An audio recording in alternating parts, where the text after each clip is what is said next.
Hi guys, Charlie here with Boxing Focus. Billy Joe Saunders against Willie Monroe Jr. I don't think this is too difficult a fight to call and analyse.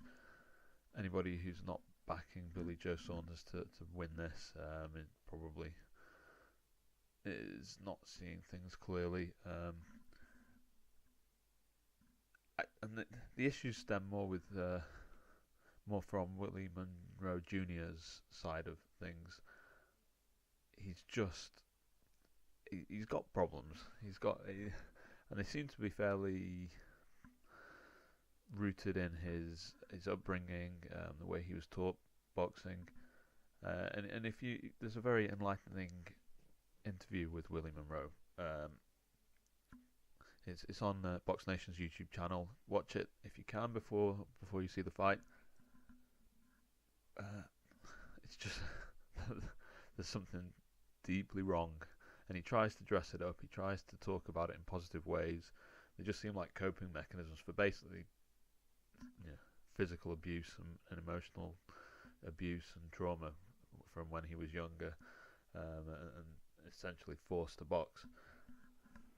And it manifests itself in the ring. I mean, he's been quite successful, but he's a spoiler. He's a spoiler rather than somebody who takes the fight. He just looks to kind of stay out of harm's way and edge the action, and that's all well and good against guys who are a little bit rough around the edges, and can kind of be made to miss, and they're fairly predictable and not particularly hurtful. But as you saw, I mean, the Golovkin fight was a good example. He didn't really have much of an answer. What he needed to be doing was kind of going blow for blow with Golovkin, if that makes any sense. And when he was backing up and trying to spoil Golovkin was just coming forward with his punches and hitting a lot harder. He was a lot more menacing. When Monroe Jr. stood his ground and fired back, I mean, I think he actually legitimately buzzed Golovkin on a couple of occasions. But anyway, that's mentally not his type of fight. Billy Joe Saunders is, I mean, I'm not a fan. I'm not a big fan at all, but you don't have to be a fan to acknowledge somebody's skills, and he's a very skillful fighter. He's what I would call a technical scrapper. He just finds ways in which to edge, to get on top of his opponents, to get under their skin before the fight, to get under their skin during the fight, and to just get punches home, not get hit too much, but without really spoiling, more just implementing his boxing skills. And he's got a very good sound foundation. He does everything fairly well. He does nothing special, but he does everything well.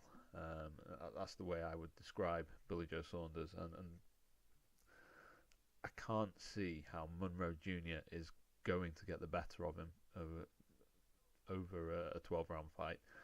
I would pick Saunders by decision. That's where I'm going to be putting my £10 bet. I did see an offer of Billy Joe Saunders to win rounds 7 to 12 and on points. The odds weren't that great. I'll probably just stick with the bet on points, or the over. If I can get a good over, maybe I will go with that. I haven't actually looked at the odds yet. I just don't see this fight ending by stoppage. Monroe Jr. looks in very, very good shape. He seems to be quite motivated. He seems to have gotten himself a little bit more organised, better setup. He's talking about how a few years ago he was fighting out of his trainer's garage. And he covers that in the interview as well and gets quite emotional about it. He seems to be lacking self-belief, and once he starts to fall behind on the cards, I think you'll probably see him being a little bit negative, and that's my expectation of this fight anyway. Let me know what you think if you care to comment, and thanks for watching.